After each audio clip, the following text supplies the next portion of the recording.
L'humanité tout entière connaît le mythe de Prométhée, ce titan rebelle qui osa voler le feu sacré des dieux pour l'offrir aux hommes. Ce geste héroïque, puni par Zeus d'une cruauté sans nom, est devenu le symbole de la révolte, de la connaissance et du progrès. Mais, et si je vous disais que cette histoire est incomplète? Que Prométhée n'était pas seul dans cette entreprise audacieuse?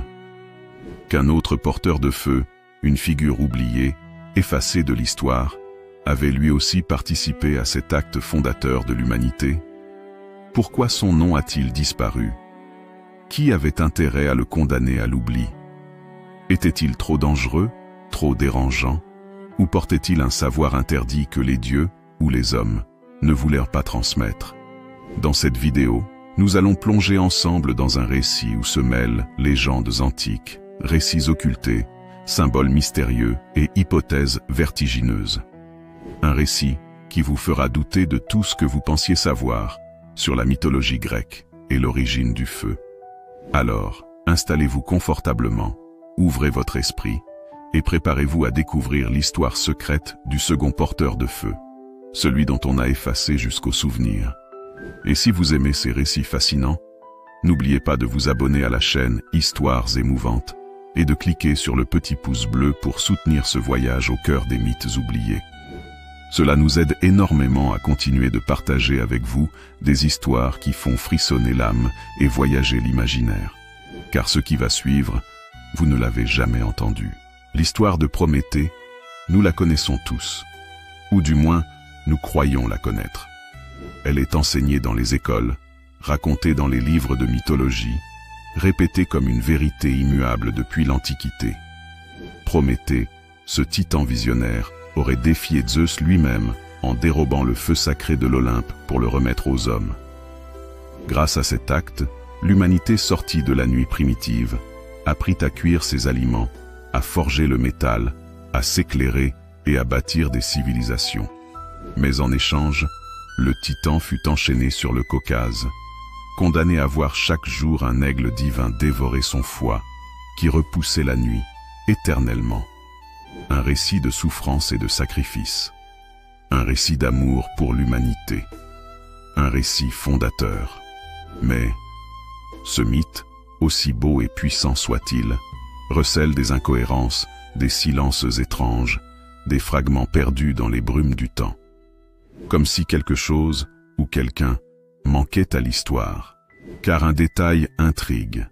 Dans certaines versions anciennes, il est dit que Prométhée n'agissait pas seul, que l'acte du vol du feu n'était pas l'œuvre d'un seul titan, mais bien le fruit d'une complicité, d'une alliance. Pourtant, les textes que nous possédons aujourd'hui semblent avoir gommé toute mention de ce compagnon mystérieux. Pourquoi? Il faut comprendre une chose. La mythologie grecque n'a jamais été un ensemble figé de récits immuables. Chaque cité, chaque époque, chaque poète adaptait les histoires, les remodelait, les interprétait selon ses croyances ou ses intérêts. Ainsi, l'histoire de Prométhée varie selon les sources. Chez Hésiode, dans sa Théogonie et ses travaux et les jours, le titan apparaît déjà comme un bienfaiteur des hommes, mais certains passages sont volontairement ambigus, voire mutilés par des interpolations. D'autres auteurs plus tardifs, comme Échille, dans sa tragédie Prométhée enchaîné, insistent davantage sur le drame, la souffrance et la dimension christique avant l'heure. Mais entre ces lignes, il y a des indices. Dans des fragments rapportés par des auteurs secondaires, on trouve mention d'un acolyte ou d'un allié. Un être, parfois qualifié de titan lui aussi, parfois d'un simple immortel, qui aurait contribué à la transmission du feu. Certains le décrivent comme le véritable artisan, celui qui forgea la torche ou la flamme. D'autres disent qu'il aurait distrait Héphaïstos, le dieu forgeron, pour permettre à Prométhée de s'emparer du feu. Et pourtant, ce personnage n'a pas de nom clair. Ou plutôt, il en aurait eu un, mais il a disparu, effacé. Posons-nous une question simple. Pourquoi, dans un panthéon foisonnant où des dizaines de figures secondaires survivent dans la mémoire, parfois pour des anecdotes insignifiantes, ce second porteur de feu, acteur d'un événement majeur, aurait-il été complètement effacé? L'explication la plus rationnelle est la censure. Non pas la censure des dieux, évidemment, mais celle des hommes, les poètes, les philosophes, les prêtres. Les récits qui nous sont parvenus ne sont pas les récits originaux, ils sont les versions validées, canonisées, recopiées encore et encore. Ce qui gênait, on le supprimait. Ce qui dérangeait l'ordre établi, on le taisait. Peut-être ce compagnon de Prométhée portait-il un savoir dangereux. Peut-être représentait-il une idée que l'on jugeait subversive. Peut-être même était-il porteur d'un symbole rival à celui de Prométhée, et qu'il fallait faire disparaître pour ne garder qu'un seul héros, un seul martyr, un seul nom. Mais dans les traditions orales, dans les murmures, dans certains fragments oubliés, des traces subsistent, et elles suffisent à soulever une question troublante. Et si Prométhée n'avait pas été le véritable porteur du feu, mais seulement celui que l'on a choisi de retenir? Avant d'aller plus loin, rappelons que le feu dans la mythologie n'est pas seulement une torche. Il est un symbole. Le feu, c'est la connaissance. Le feu, c'est la technique. Le feu, c'est la maîtrise de la nature, la capacité de l'homme à se différencier de l'animal. Donner le feu aux hommes, c'est leur offrir bien plus que de la chaleur. C'est leur donner le pouvoir de créer, d'inventer, de défier. C'est briser la frontière entre l'humain et le divin. Dans ce contexte, il est logique que Zeus ait puni Prométhée avec une telle cruauté. Mais s'il y avait un autre porteur du feu, cela signifierait qu'il y a eu une double transmission. Deux feux, deux voies de la connaissance. Et soudain, cela change tout. Certaines traditions mystérieuses, notamment dans les textes orphiques et dans des traditions ésotériques plus tardives, évoquent un être qu'on appelle parfois Phoroneus. Phoroneus, dans certaines légendes archaïques, aurait été le premier à donner le feu aux hommes. Il est décrit comme un roi primordial d'Argos, un civilisateur. Or, certains chercheurs modernes soupçonnent que son rôle a été volontairement supplanté par celui de Prométhée, car l'histoire grecque préférait un titan rebelle, puni par Zeus, plutôt qu'un roi humain porteur de lumière. Mais Phoroneus n'est pas le seul. D'autres noms surgissent, éparpillés, comme des ombres dans les marges des manuscrits. Un mystérieux allié de Prométhée, parfois confondu avec son frère Épiméthée, mais qui n'est pas lui. Une entité que les textes chrétiens ultérieurs auraient pu assimiler à Lucifer, le porteur de lumière, mais dont l'identité originale reste insaisissable. Pourquoi ces figures disparaissent-elles des récits dominants? Parce qu'elles dérangent. Parce qu'elles révèlent une vérité. Prométhée n'était pas seul. L'histoire, contrairement à ce que l'on croit, n'est pas une ligne droite. Elle ressemble davantage à un labyrinthe, où chaque couloir mène à une interprétation, chaque bifurcation à une nouvelle vérité. Dans le cas de Prométhée, le labyrinthe s'épaissit dès que l'on ose regarder ailleurs, au-delà des récits officiels. Car l'humanité a toujours porté en elle un récit commun, celui du don du feu. Et dans ce récit universel, presque jamais le héros n'est seul. En Inde, le feu est donné aux hommes par Agni, mais souvent avec l'aide ou la complicité d'autres dieux. Chez les Polynésiens, c'est Maui qui dérobe le feu, mais sa grand-mère Ina, déesse lunaire, lui sert de guide. En Amérique du Sud, les légendes parlent d'un oiseau de feu, un messager qui collabore avec des figures humaines pour transmettre la flamme. Alors pourquoi en Grèce aurait-il fallu réduire l'histoire à un seul héros? Les anciens textes disent de lui, le premier homme, le premier roi, celui qui apporta le feu et les lois aux mortels. Comment expliquer que ce rôle primordial ait été éclipsé par Prométhée? Certains chercheurs estiment que c'est le résultat d'un remplacement mythologique.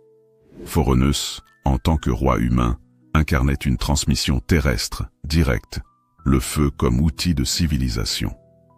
Mais la Grèce classique, imprégnée de hiérarchie divine, avait besoin d'un récit plus grandiose. Elle a donc relégué Phoroneus au second plan et magnifié Prométhée, le titan, dans un récit où la lutte contre Zeus prenait le dessus sur la simple donation du feu. Ce glissement, imperceptible au fil des siècles, a littéralement effacé un porteur de feu. Prométhée n'était pas fils unique. Ses frères, Épiméthée, Atlas et Ménétius, forment avec lui une fratrie titanesque. Chacun incarne un archétype. Épiméthée, le « qui réfléchit après coup », est souvent montré comme naïf et manipulé. Atlas, condamné à porter le ciel, incarne la force punie. Ménétius, foudroyé par Zeus, symbolise l'orgueil écrasé. Mais certains fragments anciens laissent entendre que l'un de ses frères, ou un proche parent, aurait été le véritable partenaire de Prométhée dans le vol du feu. Une légende orphique perdue mentionnait un jumeau d'ombre, un frère silencieux, qui aurait porté la torche avec lui. Or, ce frère n'apparaît plus dans aucun texte canonisé. Supprimé, dissous, absorbé par les figures plus connues. On peut alors se demander, Épiméthée n'a-t-il pas été diabolisé pour masquer son rôle originel de porteur de feu? Pourquoi effacer un nom? Pourquoi priver un être mythique de son rôle fondateur? Parce que l'oubli est une arme plus puissante que la mort. Dans la Grèce antique, on croyait que la véritable immortalité venait de la mémoire des hommes. Être chanté par les poètes, célébré par les rituels, c'était survivre éternellement. Mais être oublié, c'était disparaître deux fois, du monde des vivants et de celui des dieux. Ainsi, si un second porteur de feu a bel et bien existé dans le mythe originel, son effacement n'est pas anodin. C'est une condamnation, une mise au ban cosmique. Quelqu'un, ou quelque chose, voulait que son nom ne survive pas. Un détail fascinant ressort des comparaisons mythologiques. Souvent, le feu est présenté comme double. Il éclaire, mais il brûle. Il nourrit, mais il détruit. Il réchauffe, mais il consume. Dans certaines traditions, il y aurait eu deux feux transmis aux hommes. L'un bénéfique, celui qui élève, civilise et protège. L'autre dangereux, celui qui enivre, corrompt et pousse à défier l'ordre établi. Et si Prométhée n'avait apporté que l'un de ces feux et que son mystérieux compagnon avait donné l'autre? Cela expliquerait pourquoi l'histoire aurait cherché à l'effacer. Car ce second porteur de feu n'aurait pas incarné le progrès lumineux, mais la révolte, la destruction, peut-être même la folie. Le parallèle devient encore plus troublant quand on met en miroir le mythe grec avec d'autres traditions. Dans le christianisme, Lucifer, littéralement porteur de lumière, est celui qui voulait donner aux hommes la connaissance, mais qui fut maudit et précipité dans les ténèbres. Dans la mythologie aztèque, Quetzalcoatl, le serpent à plumes, apporte le feu aux hommes, mais se voit trahi et humilié. Partout, on retrouve ce schéma. Un double récit, une figure glorieuse et une figure déchue. Prométhée aurait pris le rôle du martyr noble, tandis que l'autre, son compagnon oublié, aurait été relégué au rôle de l'ombre, du maudit, du dangereux. Alors, posons la question interdite. Et si le second porteur de feu n'était pas seulement effacé, mais volontairement diabolisé, assimilé à une figure démoniaque, pour qu'aucun culte ne lui soit rendu? Si tel est le cas, cela signifie que l'histoire humaine repose sur une manipulation mythologique. Un héros glorifié, un autre condamné à l'oubli. Et ce second porteur de feu, qu'on peut associer à Phoroneus, Épiméthée, ou une figure encore plus obscure, aurait été celui qui a offert non pas la civilisation, mais la rébellion. Il faut toujours garder une chose à l'esprit, les mythes ne sont pas de simples contes. Ils sont des armes. Dans l'Antiquité, contrôler le récit, c'était contrôler les esprits. Les dieux eux-mêmes n'étaient pas seulement adorés pour leur puissance, mais pour l'ordre qu'ils représentaient. Zeus, roi des dieux, n'était pas qu'un personnage de légende.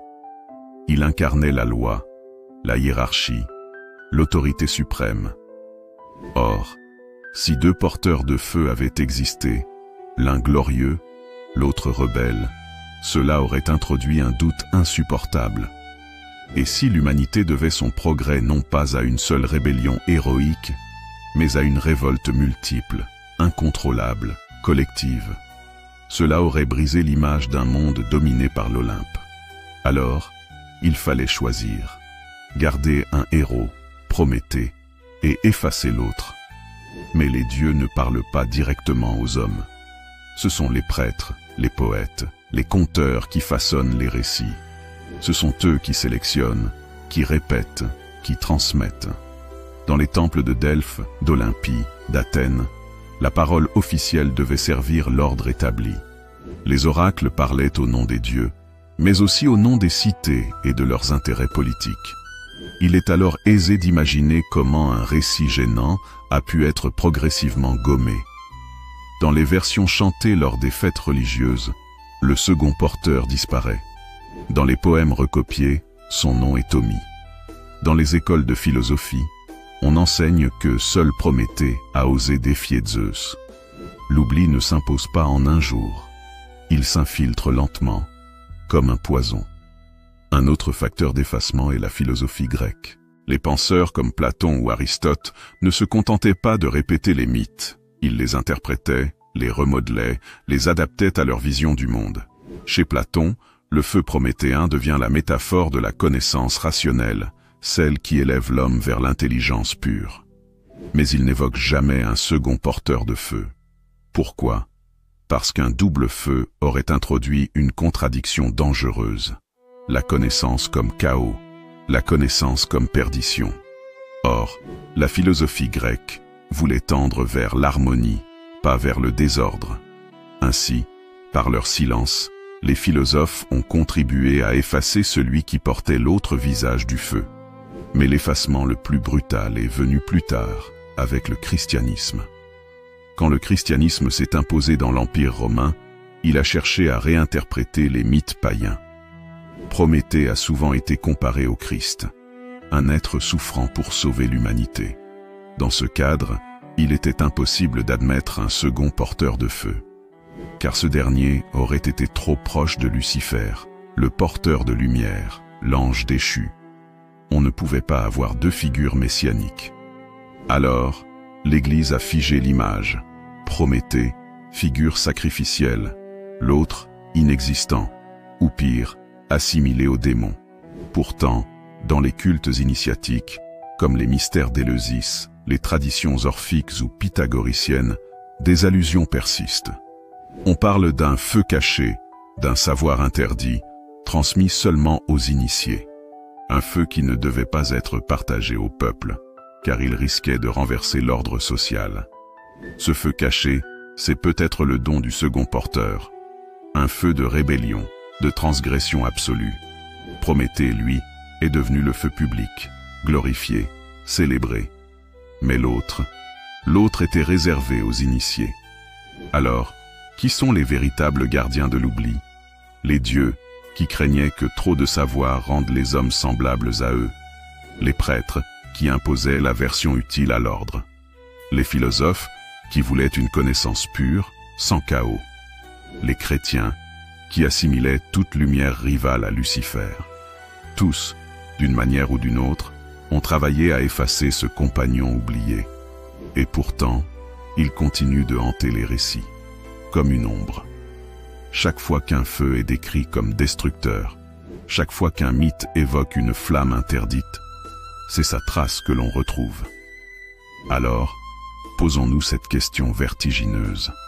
Et si ce second porteur de feu n'avait pas été un titan, ni un roi, mais un homme? Car si c'était le cas, cela changerait tout. Cela voudrait dire que le véritable don du feu n'est pas venu des dieux, mais des hommes eux-mêmes, que l'humanité s'est éveillée seule, par sa propre audace. Et c'est peut-être cela que l'histoire a voulu effacer. L'idée que nous n'avons jamais eu besoin des dieux pour nous élever. Les mythes ne vivent pas seulement dans les livres, ils se gravent dans la pierre, ils se cachent dans les ruines. Au XIXe siècle, les premières grandes fouilles archéologiques en Grèce ont mis au jour des fragments surprenants. Parmi eux, certains bas-reliefs d'Argos semblaient montrer deux figures portant une torche. Mais les inscriptions étaient trop endommagées pour distinguer les noms. Des chercheurs, comme l'archéologue français Charles Lenormand, ont noté ces anomalies, mais elles furent vite oubliées. Pourquoi? Parce qu'elles dérangeaient la version classique enseignée à l'université et chantée dans les tragédies. D'autres trouvailles, en Anatolie et en Crète, évoquent des rituels où 2 porteurs de feu accompagnaient les cérémonies du feu sacré. Toujours ce double, toujours cette ombre persistante. Il n'y a pas que la pierre qui parle, il y a aussi l'encre. Dans certaines bibliothèques oubliées d'Europe, au mont Athos, dans les monastères italiens, dorment des manuscrits qu'on ne montre qu'à de rares initiés. Des fragments de textes orphiques, parfois écrits en grec archaïque, parlent d'un être mystérieux, compagnon de Prométhée, appelé tantôt Pyrophoros, celui qui porte le feu, tantôt Adamas, l'indestructible. Ces noms n'ont jamais été officialisés, mais ils réapparaissent, comme des fantômes, dans des marges de manuscrits ou des gloses de moines byzantins. Une hypothèse fascinante est que ce second porteur aurait été délibérément rebaptisé ou assimilé à d'autres figures pour que son identité véritable se dissolve dans la masse des récits. À la Renaissance, les grands penseurs, Marcille Ficin, Giordano Bruno ou encore les Rosicruciens, se passionnaient pour la redécouverte des mythes antiques. Beaucoup voyaient en Prométhée non seulement un titan, mais un symbole initiatique, celui qui transmet la connaissance occulte. Or, dans certains textes hermétiques, il est écrit « La flamme est double, l'une est pour le peuple, l'autre pour l'initié ». Cela rejoint l'idée du second porteur, celui dont on ne parle pas publiquement, mais qui demeure dans les cercles fermés. Chez certains francs-maçons du XVIIIe siècle, des rituels mentionnaient 2 colonnes de lumière, 2 gardiens du feu sacré. Une survivance déguisée du mythe oublié. Dans la tradition ésotérique, le feu n'est pas seulement physique, c'est le feu de l'esprit, le feu intérieur, l'étincelle divine. Prométhée aurait donné le feu matériel, celui qui permet de forger et de bâtir. Mais son compagnon aurait donné un autre feu, celui de la conscience, de la révolte intérieure, de la liberté de penser. C'est peut-être cela qui a effrayé les autorités religieuses et politiques. Le second feu n'était pas contrôlable. Il n'éclairait pas les cités, il brûlait les dogmes. De là, son effacement. Étonnamment, la science moderne a son mot à dire. Des anthropologues ont remarqué que l'apparition du feu dans les sociétés humaines correspond à 2 révolutions distinctes. D'abord, l'usage du feu pour la survie, se chauffer, cuire, se protéger. Ensuite, l'usage du feu pour transformer, métallurgie, alchimie, énergie. 2 feux, 2 étapes. Et si les mythes n'étaient que la mémoire déformée de cette double transmission? Prométhée aurait incarné le premier usage, l'allié oublié le second. Et si l'histoire avait inversé les rôles? Et si le second porteur, effacé, avait en réalité été le premier véritable héros? Peut-être que Prométhée n'a été qu'un masque, une figure choisie pour représenter le feu officiel, acceptable. Mais l'autre, celui que l'on a rayé, aurait donné un feu plus profond, plus dangereux. Le feu de l'esprit critique, celui qui pousse l'homme à se dresser contre tout pouvoir, divin ou terrestre. C'est ce feu-là qui fait peur aux dieux. C'est ce feu-là qu'on a tenté d'éteindre par l'oubli. Alors, posez-vous la question. Et si, depuis des millénaires, nous vivions dans une version tronquée de notre propre histoire? Et si l'homme devait sa liberté, sa révolte, son intelligence, non pas seulement à Prométhée, mais à un porteur oublié, un frère d'ombre effacé par toutes les censures? Ce n'est pas une fiction, c'est un doute réel qui traverse la philosophie, l'archéologie, l'ésotérisme. Un doute qui brûle encore, comme une braise sous la cendre. Tout au long de ce voyage, une question a traversé notre récit comme une braise ardente. Prométhée n'était pas seul. Derrière lui, dans son ombre, se tenait un autre. Un compagnon, un frère, peut-être un roi, peut-être un homme, peut-être une figure que nous n'oserons jamais nommer. Les mythes officiels l'ont effacé. Les prêtres l'ont tué par le silence. Les philosophes l'ont ignoré. Les religions l'ont diabolisé.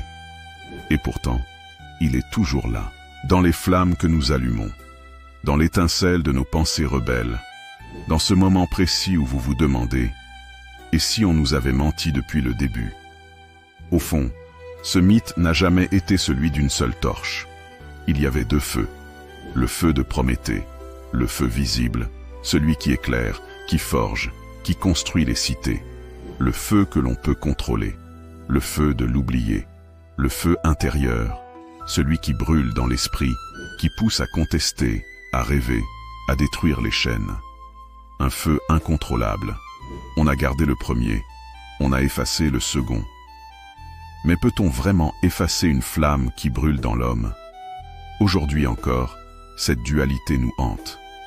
Quand une découverte scientifique éclaire le monde, mais ouvre aussi la voie à la destruction, n'est-ce pas l'écho des deux feux? Quand une idée libère les esprits, mais menace l'ordre établi, n'est-ce pas le souffle du second porteur? Chaque fois que l'humanité avance, elle marche entre deux flammes, l'une qui réchauffe, l'autre qui consume. Et peut-être que ce second porteur oublié n'a pas besoin d'un nom, car il vit en nous. Si Prométhée est le héros officiel, l'autre est le héros intérieur, celui que chacun porte en soi, celui qui nous rappelle que la connaissance n'est pas seulement un don, mais une épreuve. Le message interdit, celui que les dieux, les prêtres et les rois ont voulu cacher, est simple. Le véritable feu, le feu qui rend l'homme libre, ne vient pas des dieux. Il vient de l'homme lui-même. Voilà pourquoi il fallait l'effacer. Voilà pourquoi son nom a disparu. Voilà pourquoi, encore aujourd'hui, on ne se souvient que de Prométhée. Alors, souvenez-vous, chaque fois que vous voyez une flamme danser, chaque fois qu'une idée nouvelle naît en vous, chaque fois que vous sentez cette révolte intérieure contre l'injustice, la peur, le silence, vous portez en vous le feu oublié, le feu de l'autre, le feu de celui qu'on a effacé de l'histoire. Et peut-être qu'un jour, quand nous serons prêts, son nom reviendra. Voilà, chers amis, nous arrivons au terme de ce voyage à travers les flammes de l'histoire et les ombres de la mémoire. Nous avons exploré ensemble le mythe de Prométhée, découvert les traces effacées d'un autre porteur de feu et tenté de comprendre pourquoi l'humanité a choisi d'oublier une partie de son propre héritage.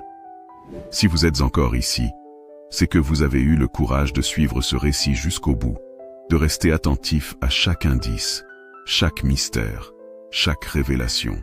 Et pour cela, je vous dis merci. Merci pour votre curiosité, merci pour votre ouverture d'esprit, merci pour votre temps si précieux que vous avez choisi de partager avec nous. Chaque spectateur qui regarde cette vidéo jusqu'au bout devient un gardien de ce feu oublié, un passeur de mémoire. Et c'est ensemble que nous faisons vivre ces histoires, que nous réveillons les légendes endormies et que nous redonnons voix aux oubliés. Alors, si ce voyage vous a touché, si vous avez ressenti la puissance de ce récit, je vous invite à laisser un petit « Merci Prométhée » et l'autre dans les commentaires pour montrer que vous aussi, vous avez perçu cette flamme cachée. N'oubliez pas de liker la vidéo et de vous abonner à la chaîne Histoires émouvantes pour continuer à explorer ensemble ces récits mystérieux, fascinants et profondément humains. Votre soutien est ce qui nous permet de continuer à chercher, à raconter, à partager. De tout cœur, merci d'avoir été là jusqu'au bout. Prenez soin de vous et souvenez-vous, il y a toujours un feu qui brûle en nous, même quand l'histoire essaie de l'éteindre. À très bientôt pour une nouvelle histoire émouvante.